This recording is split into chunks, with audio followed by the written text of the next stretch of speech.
Hey guys, how are you today? Good. How are Doing all you? right. Well, first of all, I want to say, this has been the Ice Age has been such an important part of so many families' lives growing up throughout the years. What was the inspiration kind of to bring it to Disney Plus and focus on Buck Wild this time around? John, you So, had. Lori, Well, Oh, I'm sorry. well, yeah. Go ahead and talk about Buck. Oh, okay. Look, I think, it's crazy to think that 20 years ago we were making the first one and it still has lasted and we made 5 films and now we're making a new one. It's crazy. And the idea that a new generation of kids is going to start watching it. The fact that families watch it together, the kids and adult, like you say, families loved it. I mean, it gave us the impetus to absolutely want to do more. And people have been asking for more. So we decided to do another one. The idea to do it with Disney. This was the opportunity. They came to us and wanted to do another one, and we said, why not? I mean, this is perfect. I mean, this is time to do it. What we wanted to do this time around is we wanted to start a new chapter, but it's still the Ice Age movies. We just wanted to focus in on characters that we loved that we never really had an opportunity to spend that much time with. We love Buck. We love Simon Pegg. We love Crash and Eddie, those prankster characters, and we thought that in order to focus on them. We couldn't do it in a movie with 18 characters, but in order to narrow it down and get to know them a little bit more and know what they're like, and then see them sort of change and evolve over the course of this movie, was something that was extremely appealing to us. what about you, John? What was that experience like for you and taking this on as a director? Look, I've been around these characters for a long time, and we've done a number of, not only the films, we did 2 half-hour specials and a couple of shorts, which I was involved with. And in some of those cases, I was working with first-time directors, and in my experience in the other films helped guide them along. And then I thought, you know what, I can do this. And when the opportunity came along to actually jump into that seat on this one, I jumped into the opportunity, and it's been absolutely fun, and it felt natural just because, and it was helpful because I knew the characters so well, and we were dealing with a new generation of animators, and kind of help pull them along in the Ice Age way of doing things, the snappy animation, the styling and design and all that. It felt really comfortable and wonderful, and of course having the support of Lori, who we've worked together for all these years, and just to be in kind of a different lane, but also to have as a sage advisor and confidant throughout the process has been wonderful. But I loved it. We had the best time. It was a very quick schedule, and so we had to be decisive, and then you just go, and it worked out great. We loved it, and I have to give props to the executives as well, because we all functioned as one team. It wasn't one of those situations where somebody wants one thing and somebody else wants another, and you got to negotiate between the two. We were always all moving in the same direction, which was absolutely wonderful. Well, I've got to add too. Simon Pegg has been involved previous films. What was it like working with him and kind of finding that character? I think I even mentioned to him it kind of Gary King for the character he played in World's End. So. Well, I'll kind of go backwards and then hand it to Lori. But when we were putting this one together, you always start with temporary voices, and it might just be somebody in the crew or whatever playing the role. But so that first recording session we had with Simon, like the very first line is, and he comes out and he says, "Hey boys, it's Buck Wild." That's the character. There was no, he knew the character better than any of us at that point, in the process. But going back to Ice Age 3, Lori, why don't you jump in and talk about that a little bit? Ice Age 3 was, look, we had the writers created this character of Buck Wild, and he was wacky, he was crazy, he was all the things that Buck was, and it was wonderful. But it's like John said, when we're recording using temp voices, we use someone in the studio to just record the lines so that we could see what it's like on the screen and how the scenes play. But obviously when Simon Pegg came in, he just like blew us away, because he was so, I mean, he wasn't only buck wild, he was more than buck wild. I mean, he absolutely gave us, you know, he did a lot of ad libs and things that we had written that he say, oh no, we don't, as British, he wouldn't say that, but maybe we would say this. And so he would help us out with there. So he really gave the character, you know, so much of himself. Although he claims it's not his voice, I still, you know, he claims that he's putting on a voice for it, and he is. And he was actually, he said that he kind of hears his grandfather's voice, and that's what he was kind of trying to imitate. So every time we would take, like in Ice Age 5, when he came back, I said, do we need to remind you what your voice sounded like? He said, no, I'll just think of my grandfather, how my grandfather would say this.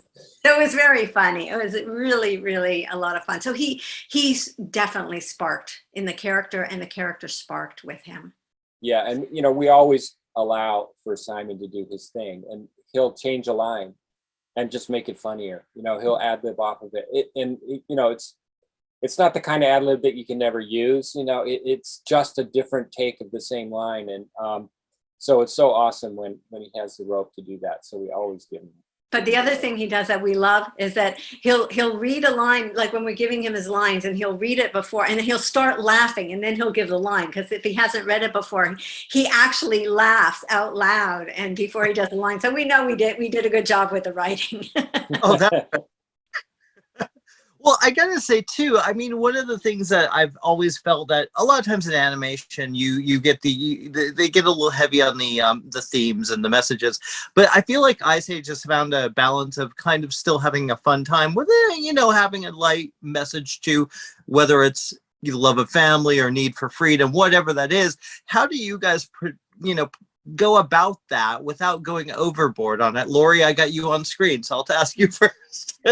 That's a really good question, but you know, I think because we start with characters that we really know, and it's really their life experiences. Our stories are always about family, the family that grows and changes over time, and families, like all of our families do that. No one person stays the same, and so we are sort of relating to everything they're going through, and I think that helps. And I think that's part of it. The other part of it is the comedy. I mean, in order to really get any kind of message across without it being, you know, preachy, hit it with comedy, because we have a lot of comedic moments. We also have sad moments, and we have poignant moments, and we have all those, but we often juxtapose it with comedy. Someone will do something silly right after someone says something really sad, and Sid, usually it's Sid or whatever, he'll say something really silly, and then it just you know, everyone feels better and starts laughing at it, and it's really a nice comedic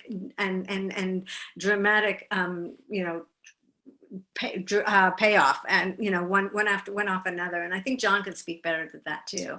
Yeah, you know, I think one of the things that is so important is that there has to be truth underneath the story, right? So if you watch some, and I won't name any, but if you watch some films that it's all just gags, it's slapstick, it's just, and there's not any substance behind it, then you might laugh at the jokes, but then you sort of feeling like left without any substance. So it's the combination of the two. It's the comedy against the pathos and empathy of the character that is so important. And you know, like Lori said, if you have an emotional moment and then you break it with comedy, the comedy becomes funnier because of the contradiction between the different emotions. You know, it's just like the more contrast there is between them.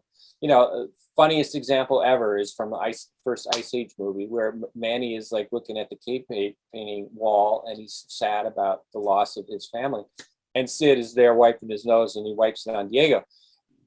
Huge laugh, because everybody is like in the moment with Manny, and then they see Sid do something funny, and it's like it breaks the tension, you know, in a really great way. And that's how life is. I mean, you know, you could be in a very sad moment with your family, but then you can get everybody laughing. Like they can go from crying to laughing. Like it's just this far apart in terms of how your body reacts. And I think Ice Age has done that very well throughout. And it's always just finding the truth in the characters. It could be absurd, ridiculous, crazy stuff. But if it's rooted in something human that's truthful, then it plays so much better. And becomes less of a preach, you know, less of something. Right, right. because it's truth. I mean, we experience it, we feel it, and so the audience is there with the character. Well, guys, congratulations on another film, and I look forward to more. Thank you so much for talking to us. Oh, thanks so much. Thanks for the questions. It was good talking to you too. Yeah. Oh, thank you.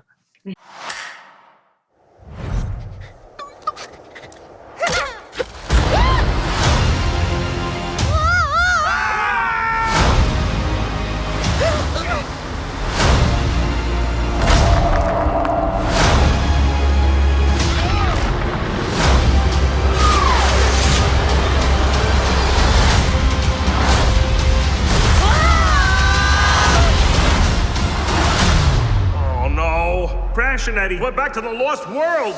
And I thought I made bad choices. Hello, boys! Buck Wild at your service. Our hero! What brings you two to my world? We want to live a life of adventure, like you. It's a bad time for a tropical vacation. Everyone, we face a grave threat. Can you repeat that? I had a marshmallow in my ear. Crash and Eddie have been gone a while. Shouldn't we just be looking for bones at this point? Thanks, Sid.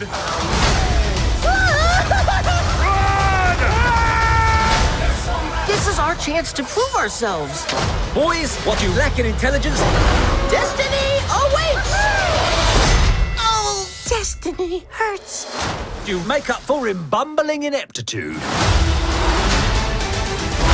Hang on, Crash and Eddie! If we don't find them, I'm gonna kill them. Yeah!